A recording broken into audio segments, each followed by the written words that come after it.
کہ مال غنیمت میں جو کپڑے تقسیم ہوئے سارے صحابہ کو، آپ بھی اس جہاد میں تھے، سب کو برابر برابر کپڑا آیا، اور کسی کا بھی جبہ پورا نہیں بن رہا ہے، آپ کا جبہ پورا کیسے بن گیا؟ کیا آپ نے مال غنیمت میں سے اپنے لیے زیادہ کپڑا لے لیا؟ یہ پوچھنے کا حق بھی اسلام نے ہمیں دیا ہے۔ وقت کے خلیفہ اسلام کو صحابی رسول مجمع میں سے پوچھ رہے ہیں، اور حضرت عمر فاروق نے یہ نہیں کہا کہ اس کو باہر کر دو، نکال دو، یہ سوال کیسا کرتا ہے؟ آج پرائم منسٹر سے کوئی میڈیا والا پوچھ نہیں سکتا، ہاں پوچھے گا تو یہ پوچھے گا آپ آم کیسے کھاتے ہیں، باقی یہ نہیں پوچھے گا کہاں گئے پیسے، کہاں گیا کالا دھن، یہ نہ پوچھے، سارا سکرپٹڈ ہے۔ یہ ڈیموکریسی ہے جس میں ڈکٹیٹرشپ لائی گئی ہے، یہاں سوال کرنے کا حق نہیں۔ آپ ان سے نہ پوچھو، ان کے دشمنوں کو جتنا کھود کر کے پوچھو اتنا اچھا سمجھا جائے گا آپ کو، ان کو نہ پوچھو۔ ہاں حضرت عمر فاروق رضی اللہ تعالیٰ عنہ نے اپنے دربار سے نکالا نہیں، جواب دیا، فرماتے ہیں میرے بیٹے عبداللہ بھی جہاد میں شریک تھے، ان کو بھی کپڑا ملا، مجھے بھی ملا، انہوں نے اپنا کپڑا مجھے ہبا کر دیا، میں نے دونوں ملا کر کے سلا لیا، میرا جبہ پورا ہو گیا۔ جواب دے دیا، مطمئن ہو گئے صحابی رسول، بیٹھ گئے۔ عزیزان گرامی، یہ اصلی جمہوریت تھی جہاں کہا جاتا ہے for the people by the people, جس کے اصول ہیں ڈیموکریسی کے، لیکن میں نے اب دیکھا ہے یہ فار دا پیپل نہیں ہے، یہ فار دا پیپل ہے، لوگوں سے بہت دور اس کا نام بنا دیا گیا ہے۔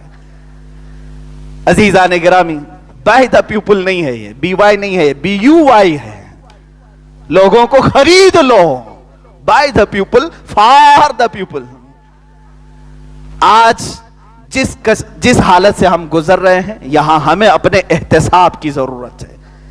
ہم اس مقدس جماعت سے وابستہ ہیں جن کو اللہ نے فرمایا کنتم خیر امت اخرجت للناس، تم کو میں نے سب سے بہترین امت بنایا ہے۔ سب سے بہترین امت کس لیے ہو؟ تأمرون بالمعروف وتنہون عن المنکر وتؤمنون باللہ، تم ہمیشہ حق کی بات کرتے ہو اور تم برائیوں سے روکتے ہو اور اللہ کو بغیر دیکھے مانتے ہو، اس لیے تم خیر امت ہو۔ آج ہم حق کی بات کریں گے انشاءاللہ العزیز، چاہے اس پر کسی کی ناراضگی ہو۔ ہم نے سنا ہے الحق مرن، حق بات کڑوی ہوتی ہے، لیکن میں بارہا کہتا ہوں بخار کی گولی بھی کڑوی ہوتی ہے، نگل لو تو اچھا ہے، تمہارا بھلا ہے، بیماری نکل جائے گی۔ آج میں ان تمام علماء سے بھی کہنا چاہتا ہوں جن کو اللہ تعالیٰ نے انعام میں منبر رسول عطا کیا ہے، تمہارے سے سوال کیا جائے گا قیامت کے دن۔ قرآن کہتا ہے وَإِذَا أَخَذَ اللَّهُ مِيثَاقَ الَّذِينَ أُوتُوا الْكِتَابَ لَتُبَيِّنُنَّهُ لِلنَّاسِ وَلَا تَكْتُمُونَهُ، اللہ نے ایک وعدہ لیا ہے علماء کی جماعت سے کہ جب تم جاؤ گے تو حق بیان کرو گے لوگوں کو اور کوئی بھی حق بات چھپاؤ گے نہیں۔ علماء سے اللہ نے یہ وعدہ لیا ہے، کب؟ ہماری روحوں سے وعدہ لیا ہے، جو عالم آج ہیں ان سے اللہ نے وعدہ لیا، اور اس وعدے پر جو عمل کرے گا آج وہ حق ضرور بولے گا، چاہے ظالم کی حکومت ہو۔